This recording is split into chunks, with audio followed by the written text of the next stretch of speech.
कर्दम मुनि तपस्या करते हैं, नारायण प्रकट हुए, ब्रह्मरूपी वरदान मांगो। बोले मेरे पिताजी की इच्छा है मैं सृष्टि करूं। तो श्रेष्ठ संतान का कर्म है पिता की आज्ञा का पालन करना। हम सृष्टि तो करें, पर मेरी एक कामना है कि हम संसार में रह के आपको नहीं भूले। भगवान बोले तो मैं क्या करूं? बोले हमारे जो बेटा होए ना वो आप जैसो सुंदर होए, जाको देख देख के आपकी याद आती रहे।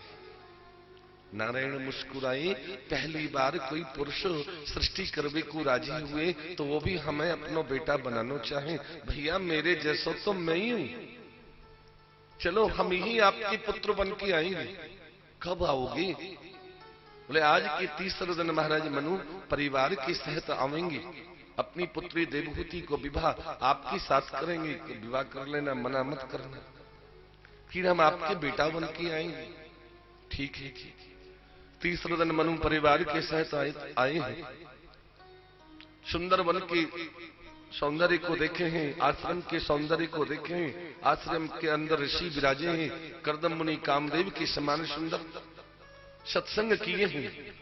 और यहाँ जब दान की विषय में बात आई है, धर्म के 4 लक्षण हैं, सत्य, शौच, दया और दान। श्रेष्ठ क्या है? बोले दान। दान किसका करें? बोले प्रिय चीज का दान करो। हमारे पास में तो 2 हैं, संतति और संपत्ति। 2 में से अधिक प्रिय क्या है? बोले संतति प्रिय है, तो मैं अपनी संतान का ही दान आपको करता हूं। पुत्री देवहूति का कन्यादान कर्दम मुनि को किए हैं।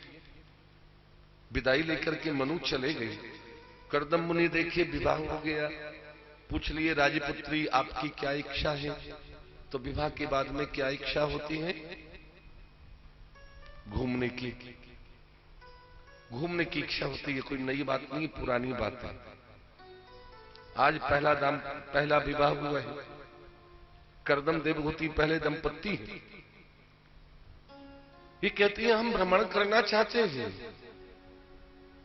ठीक है जी। कुबेर से कहे, बोले कुछ दिन के लिए अपना विमान हमें उधार दे दो, अपना विमान दे दो हमें, हम अपनी पत्नी को थोड़ा घुमाना चाहते हैं।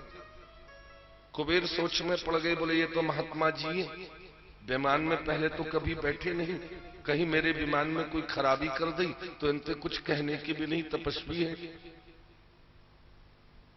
टालने वाले अंदाज में बोले आजकल मेरो अनुष्ठान, मेरो नियम है, 40 चल रहे हो, मेरो 40 दिन तक शिव की उपासना, शिव दर्शन करने हैं, इतने दिन रुक जाओ, बाद में फिर देख लेना। कर्दम मुनि समझ गए देना नहीं चाह रहे, टाल रहे। तुरंत अपनी तपस्या के प्रभाव से इतने सुंदर दिव्य विमान का निर्माण किया है कि विमान के अंदर संसार के समस्त सुख सामग्री उपलब्ध है। सरोवर है, वाटिका है, भवन है, दास दासी है, अन्न धन से परिपूर्ण है, और समझ लो बिना ईंधन के चलने वाला है विमान। अभी तक विज्ञान वहां नहीं पहुंचा है। बिना ईंधन के, बिना ड्राइवर, बिना पायलट के चले, मन की गति से, मन की इच्छा से चलता है। विराजमान कराए देवहूति को, फिर पूछ रहे कहां घूमना चाहती हो? तो कहां घूमना चाहते हैं? हिल स्टेशन, पहाड़ों पर ही तो घूमते। यक्षपुरी, गंधर्वपुरी, किन्नरपुरी, यमपुरी, कैलाश, देवहूति के साथ में आप भ्रमण करेंगे। यही अंतराल में आपके यहां 9 कन्याओं का जन्म हो गया। विमान नीचे आई। कर्दम मुनि बोले देवी आपके साथ में रहते रहते बहुत समय निकल गया। अब ऐसा है आप तो यहां विराजो, हम तपस्या करने को जा रहे हैं। देवहूति बोली मैंने तो सोचा आप पढ़े लिखे हो, पर आप तो MA हो, ऐसे ही लगो। क्यों? हमने सुना है कि घर में कन्या अगर विवाह के योग्य है और पिता तपस्या करने को जाए तो उन्हें तपस्या का पूर्ण फल नहीं मिलता है। कर्दम मुनि बोले ये तो बिल्कुल सही कही आपने, तुरंत ऋषियों को बुला करके पुत्रियों का विवाह कर दिया। अत्रि को अनसुईया, वशिष्ठ को अरुंधति, सब इनकी पुत्री है। बेटी विदा कर दिए, बोले अब तो जाएं। बोले कहां जा रहे हो? बेटी तो ससुराल चली गई, आप तपस्या करने को जाओगे, मैं अकेली क्या करूंगी? तो बोले यदि आपकी कृपा हो जाए, हमें एक पुत्र मिल जाए तो उसके सहारे से शेष जीवन निकल जाए। पुत्र की बात आई, अरे रे रे, जिनके चक्कर में आके दुनिया में पड़े वो तो अभी तक नहीं आई। नारायण को स्मरण किए हैं तो नारायण को तेज माता जी की उदर में प्रवेश की। समय पाई कि कर्दम मुनि की आश्रम में कपिल भगवान को प्राकट्य है। बोलो कपिल भगवान की, वृंदावन बिहारी। कपिल भगवान की स्तुति किए हैं कर्दम मुनि, आदेश लेके तपस्या करने को जाते। राजा पूछे एक बात तो बताओ, कर्म किया जाता है फल की प्राप्ति के लिए, तपस्या की जाती है ईश्वर की प्राप्ति के लिए। अगर ईश्वर मिल ही गए तो फिर तपस्या क्यों, किसके लिए, आगे क्या चाहते हैं कर्दम? बोले सुनो, प्रातः काल से जो उद्यम करते हैं तो दोपहरी में फल मिल जाता है भोजन, शाम को करते हैं रात को मिल जाता है। तो पहले जो साधना किए, तपस्या किए, उसका फल तो आज मिल गया, आगे भी प्रभु का सानिध्य, प्रभु का सामीप्य मिलता रहे, इसलिए प्यारे तपस्या को कभी छोड़ो मत, साधना को छोड़ना नहीं, वो तो अनवरत चलती रहे, जो ठाकुर जी की कृपा बनी रहे। समझ लो। बोलो वृंदावन बिहारी। कर्दम मुनि तपस्या करने को गए हैं, यहाँ प्रभु विराजे हैं, सत्संग करते हैं। विष्णोर माया भगवती यया सम्मोहितम जगत।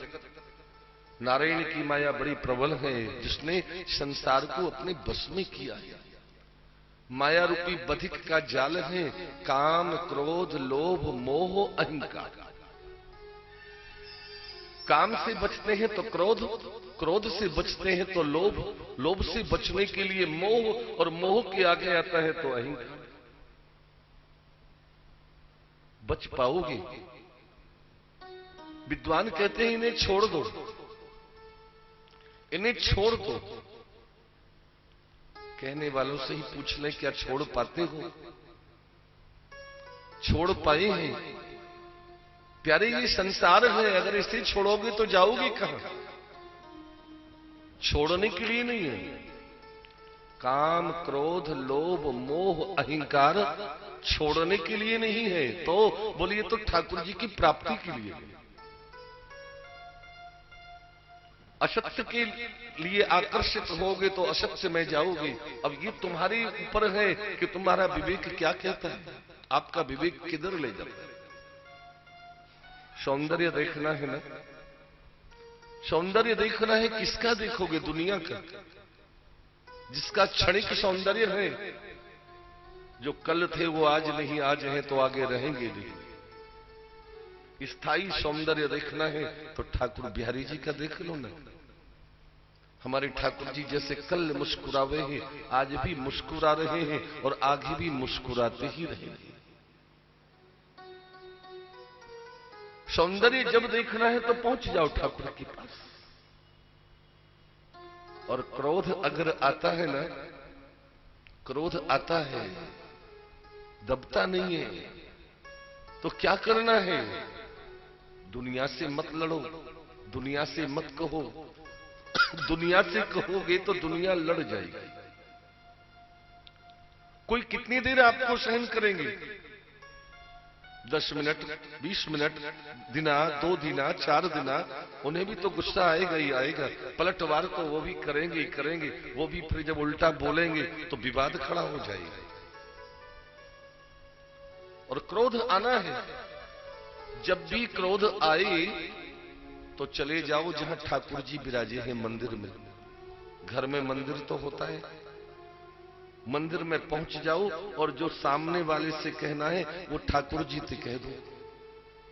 तेने ये कियो, तेने ये कियो, तेने ये बिगड़वा दियो, तेने ऐसा कर दिया, तेने वैसा करा दिया, तू बहुत बेकार है। दुनिया की बात कह दो, लड़ जाओ ठाकुर से। गारंटी लिख के देते हैं।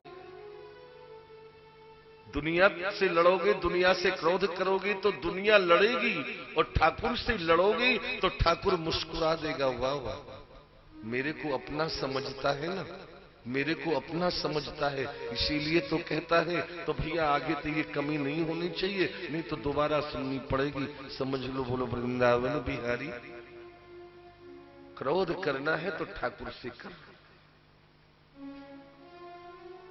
लोभ करना है तो नामा का मत कर, धन का मत कर। धन तो ठाकुर जी ने जो दिया है वो तेरे पास आएगा, तू कहीं भी चला जा। और नहीं देना है तो तुम कहीं भी चले जाओ, नहीं देना है तो नहीं मिलेगा। जितना भाग्य में है वो तुम्हारे पास है, तुम्हारे साथ है, तुम्हारे पास रहना है। और भाग्य में नहीं, कितना भी तिजोरी में रख देना, वहां से भी धूल बन के निकल जाएगा। धन का लोभ मत कर, करना है तो नाम का लोभ कर, ठाकुर के नाम को प्रकट मत कर। मोह करना है तो दुनिया से नहीं, मनमोहन से करो। रोना है तो उसकी याद करके रो कि इतना जीवन निकल गया, इतना आयु मेरी निकल गई, अभी तक कन्हैया नहीं मिली, अभी तक वो मनमोहन क्यों नहीं मेरे ऊपर कृपा करते, क्यों नहीं ठाकुर अपनाते। उनके लिए रो प्यारे, दुनिया के लिए क्या रोगे, क्या रोगे, क्या करोगे।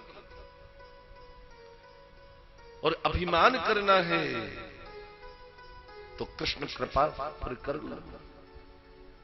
मेरे परमात्मा ने मेरे को कितना सुंदर तन दिया, मेरे ठाकुर जी ने मेरे को कितना सुंदर तन दिया, मेरे परमात्मा ने मेरे को कितना सारा धन दिया, मेरे परमात्मा ने मेरे को कितना सुंदर आश्रम दिया, मेरे बिहारी जी ने मेरे को कितना सुंदर परिवार दिया। अगर ये कहोगे कि ठाकुर जी ने दिया तो ठाकुर जी ले गो ना, डरना मत कहीं ठाकुर जी कह दे मैंने दिया मैं लूंगा। खुश जरूर हो जाएंगे और तेरा जो अभिमान है वो स्वाभिमान में परिवर्तित हो जाएगा। अभिमान स्वाभिमान बन जाता है अगर मैं को हटा के हम लग जाता है। मैंने किया मैं करूंगा, ये अभिमान है। और हमने किया हम करेंगे, हम करते हैं, ये स्वाभिमान है। क्योंकि वो करेगा तो शरीर पर कराएगा परमात्मा। जीवात्मा और परमात्मा दोनों जो मिल गए तो मैं से हम हो गया। मैं कहा तो अकेला रह गया और हम कहा तो दो हो गए। इसलिए प्यारे मैं करना बंद कर दो और हम कहना प्रारंभ करो। हमने ये किया, हम ये करेंगे, हमसे ये होगा, ऐसा होगा, ये हम कहना प्रारंभ। स्वाभिमान होता है। मैं और हम में देखो कितना अंतर आता है। मैं कहोगे मैंने किया, स्वतः अहंकार दिखाई देता है। और हमने किया अपने आप ही नम्रता दिखाई देगी। तो छोड़ना नहीं है, इसे मोड़ना है। दुनिया से हटा के ठाकुर से जोड़ना है, इसी का नाम योग है। काम नरक को द्वार कहावे और गोपीन काम सो गोविंद पावे और काम नाम तह प्रेम कहावे।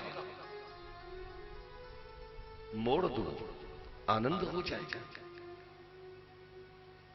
यहां अब विदाई लिए, अच्छा माताजी हम जाएं। माताजी बोले लो, आपके पीछे तो हमने आपके पिताजी को नहीं रोके, उन्हें जाने दिए, आप भी जाओगे तो फिर हम कैसे रहेंगे। वाह वाह वाह, हो गया। यही है वो जाके लिए अभी हम कह दे कि मोह मत करो। माताजी हम जब नहीं थे आप तब भी थी, हम नहीं थे आप तब भी थी, और नहीं रहेंगे तो भी रहोगे।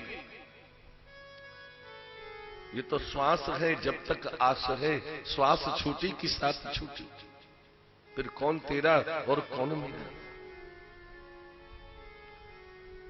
यहां बड़े सुंदर ढंग से सांख्य योग का वर्णन करके कपिल मुनि बताए हैं। फिर ज्ञान योग भक्ति योग के विषय में बताते हैं। ठाकुर जी से मिलने के मार्ग हैं, ज्ञान मार्ग और भक्ति मार्ग। ज्ञान मार्ग टेढ़ा है और भक्ति मार्ग सीधा है। ज्ञान का स्वरूप बताए हैं बिल्ली जैसा, ज्ञान का स्वरूप है बानरी जैसा, बंदर जैसा। बंदर को देखते हो ना, यहां तो बहुत है। बंदर अपने शिशु को कहां रखता है? छाती से लगा के। पर देखने वाली ये बात है कि यहां पकड़ा किसने किसको है, मां ने बालक को या बालक ने मां को। माताजी को तो उछल कूद करने से फुर्सत नहीं है, इस डाली से उस डाली पर, इस दीवाल से उस दीवाल पर, मां तो भाग दौड़ रही है। यहां तो बालक ने मां को पकड़ा है और वो तब तक सुरक्षित रहे जब तक ध्यान से पकड़े हैं। नेक भी ध्यान टूट्यो, हाथ छूट्यो, बालक नहीं छेड़ जाए। ऐसे ही ज्ञान ज्ञानी को नहीं, ज्ञानी ज्ञान मार्ग पर आरूढ़ होते हैं, ज्ञानी ज्ञान को पकड़ता है। और भक्ति का स्वरूप बताए हैं बिल्ली जैसा। बिल्ली अपने बालक को कहीं जरा भी खतरा देखती है ना, असुरक्षा देखती है ना, मुंह में दबा करके शिशु को सुरक्षित स्थान पर पहुंचा देती है। यहां बालक को नहीं मां को चिंता है और वहां मां को नहीं बालक को चिंता है। ऐसे ही एक बार यदि भक्ति मां की गोद में जीव बैठ जाए, भक्ति मां की कृपा यदि जीव के ऊपर हो जाए, तो फिर चिंता नहीं, फिर तो चिंता माता जी को है। अपने आप ही गोविंद से मिला दे। बड़ा सुंदर चित्रण है यहां। आगे बताते हैं यहां, बोले स्त्रियों के लिए तो भक्ति योग ही श्रेष्ठ मार्ग है, क्योंकि भक्ति जो है वो स्त्री है और स्त्री का स्त्री से बड़ी जल्दी मेल हो जाता है। एक को पकड़ लो, दो अपने आप आ जाते हैं। अन्योन्याश्रित तीनों एक दूसरे के साथ चलते हैं। ये एक मार्ग को पकड़ लें तो दो अपने आप। मां भक्ति यदि कृपा करेंगे तो भैया ज्ञान वैराग्य को कृपा करनी ही पड़ती है। आप लोग जानते हैं, तुलसीदास जी के लिए तो कह सकते हैं कहीं पढ़े लिखे, पर सूरदास जी किस विश्वविद्यालय में पढ़ के आ गए, जो सूर सागर नामक ग्रंथ की रचना कर दिए। महाभारत में 1.25 लाख श्लोक हैं, सूर सागर में 1.25 लाख पद हैं। और ऐसी भाषा है, ऐसी पद हैं जो आज अच्छे हिंदी के जानकार भी उनका भाव नहीं समझ पाते, अर्थ नहीं लगा पाते। कहां से मिल गया इतना ज्ञान? ये सब भक्ति मां की कृपा है। मां भक्ति यदि कृपा करेगी तो भैया ज्ञान और वैराग्य को कृपा करनी ही पड़ेगी। सुंदर उपदेश करके माता जी से विदा लिए हैं। बंगाल की खाड़ी में जाके विराजे हैं, जहां कपिल भगवान साधना कर रहे हैं। बोलो कपिल भगवान की जय।